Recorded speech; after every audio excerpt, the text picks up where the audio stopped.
Welcome to நாவின் சுவை. இன்னைக்கு நாம வெண்டைக்காய் பொரியல் எப்படி செய்யறதுன்னு பார்க்க போறோம். வெண்டைக்காய் பொரியல் செய்யறதுக்கு தேவையான பொருட்கள்: 1/2 கிலோ வெண்டைக்காய் இந்த மாதிரி சின்ன சின்னதாக வெட்டி வச்சிருக்கேன்.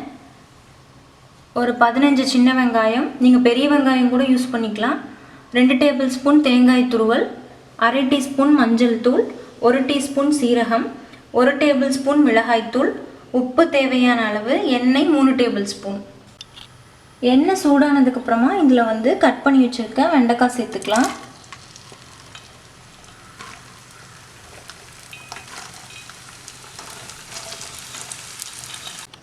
இப்போ ஃபஸ்ட்டு நம்ம வெண்டைக்காயை வழுவழுப்பு இல்லாமல் ஃப்ரை பண்ணி எடுத்துக்கலாம். அதுக்கு ஒரு பேனில் 3 டேபிள் ஸ்பூன் எண்ணெய் சேர்த்துக்கோங்க.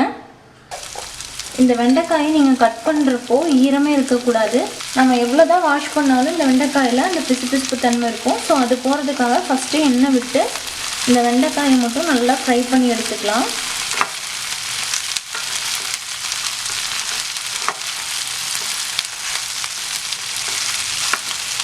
இப்போ பார்த்தீங்கன்னா ஒரு 5 நிமிஷம் ஆயிருக்கு. அந்த வெண்டைக்காயிலேருந்து அந்த வழுவழுப்பு வருது, இந்த பிசு பிசுன்னு இருக்குது பாருங்கள். பார்த்தீங்கன்னா தெரியும், இந்த மாதிரி பிசு பிசுன்னு இருக்குது. இது நீங்கள் நல்லா ஃப்ரை பண்ணிகிட்டே இருந்தால் தான் இந்த வழுவழுப்பு போகும். அது போகிற வரைக்கும் நம்ம இதை ஃப்ரை பண்ணிக்கலாம். இதை கொஞ்சம் நேரம் மூடி வச்சு சிம்மில் வச்சுடுங்க. இப்போது இதை ஓப்பன் பண்ணலாம். இப்போ பாருங்கள், இதை நல்லா ஃப்ரை பண்ணிட்டோம். இதில் எந்த ஒரு பிசு பிசுப்பு வளவளப்பு தன்மை எதுவுமே இல்லை. இப்போ அந்த வளவளப்பு தன்மை எல்லாமே சுத்தமாக போயிடுச்சு.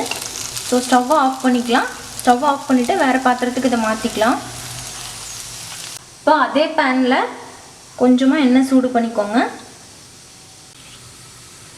எண்ணெய் சூடானதுக்கப்புறமா அதில் சீரகம் சேர்த்துக்கலாம்.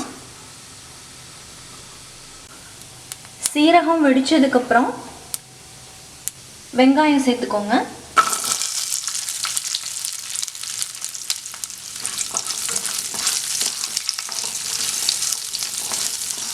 நீங்கள் பெரிய வெங்காயம் சேர்க்குறதா இருந்தால் ஒரு 1/2 வெங்காயம் சேர்த்திங்கன்னா கரெக்டாக இருக்கும்.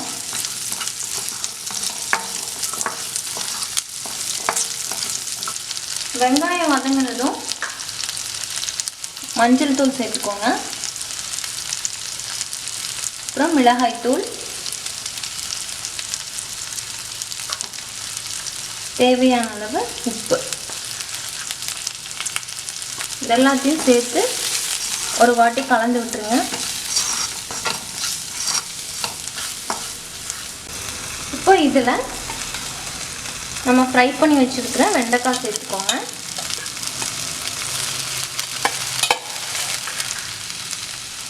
சேர்த்துட்டு இதை நல்லா மிக்ஸ் பண்ணிடலாம்.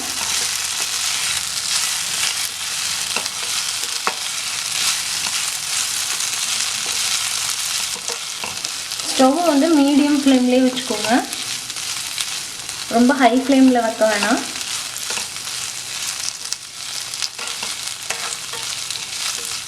இப்போ இதை ஒரு 2 நிமிஷம் மூடி வச்சிடலாம். இப்போ இந்த வெண்டைக்காய் நல்லா ஃப்ரை ஆகி சூப்பராக இருக்குது. கடைசியாக தேங்காய் துருவல் சேர்த்துக்கலாம். உங்களுக்கு தேங்காய் சேர்க்கறதுக்கு விருப்பம் இல்லை அப்படின்னா நீங்கள் அப்படியே கூட விட்டுறலாம். எனக்கு தேங்காய் சேர்த்தா பிடிக்குங்கிறதுனால நான் கடைசியாக தேங்காய் ஆட் பண்ணுறேன். இதையும் நல்லா மிக்ஸ் பண்ணிடுங்க.